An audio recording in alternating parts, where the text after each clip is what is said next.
Hi, Mark Satterfield here. Thanks for joining me. Let's talk a little bit today about how clients decide. Who do they decide to work with? Because, hey, not telling you anything you don't know. It's an incredibly competitive world out there. And I assume that you know your stuff. I mean, that's kind of a given, but, there's lots of people that know their stuff. I'm a marketing guy. I know my stuff. Hey, guess what? A lot of marketing guys out there, they know their stuff too. So, why me versus someone else? Uh, how clients decide? Well, again, it's a two-part process, and the first part is, do you know your stuff? Now, you know your stuff. The question is, do they know you know your stuff? And that's why putting forth good quality content that actually is helpful is the key that answers this question. There's really no point in teasing the fact that you can help your clients solve their problems. Now, again, client problem is going to be very, very specific, detailed, nuanced. But if you fly your plane a little bit higher, you fly your plane at, the 10,000, 15,000 foot level, there's commonalities in terms of how your clients solve the problems that they're facing. You've been doing this for a while. You know what the problems are. You know the process. You can provide helpful information on the front end that will get people thinking, hey, this person knows their stuff. Because just because you think you know your stuff, and in fact you do know your stuff, doesn't necessarily mean that your prospective clients know that. So it really gets down to the type of content that you're putting out there. If it's helpful, if people put down your content, stop watching your video, finish reading your blog article or listen to your podcast, and they say, hey, that was helpful. This person really does know their stuff.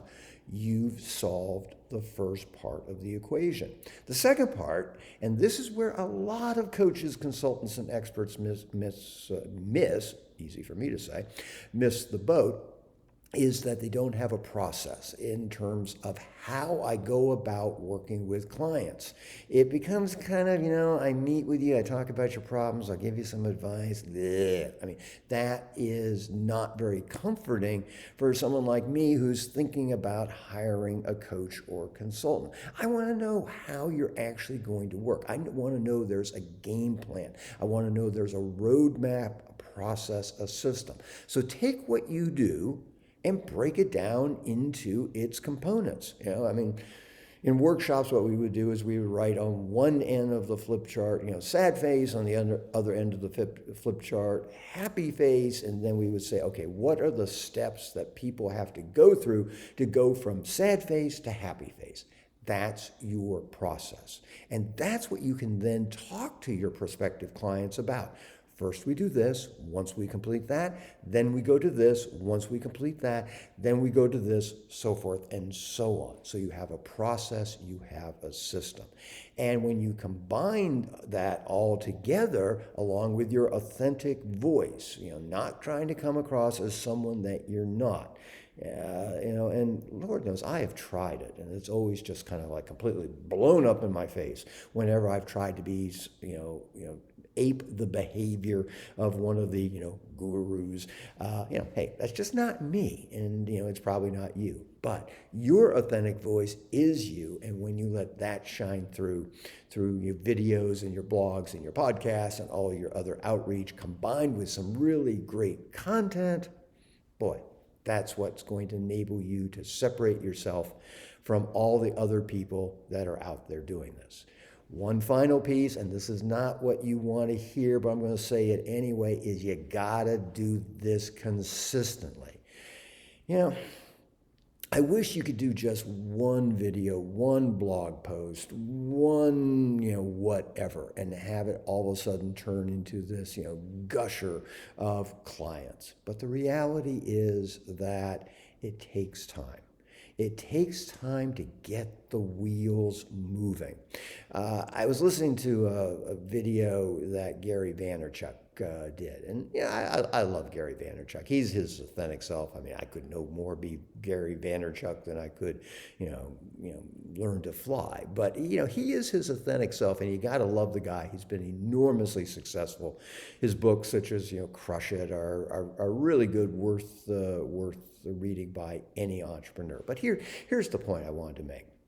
Is he talks about how he used to do this little wine podcast. And he did the wine podcast where he gave a lot of very good value-added thinking about, wines and what kind of wines to serve and where you could get the best deals on wines.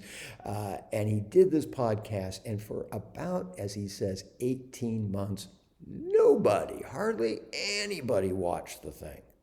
But over time, what happened is he started to develop a small tribe that grew and grew and grew. So that when he then wrote the book was the gasoline on the building the tribe. It wasn't that he wrote the book and that got him to be, the famous guru that he is. It's all the work that he did for the year and a half beforehand that set the stage, that the book provided the gasoline and just blew the whole thing up.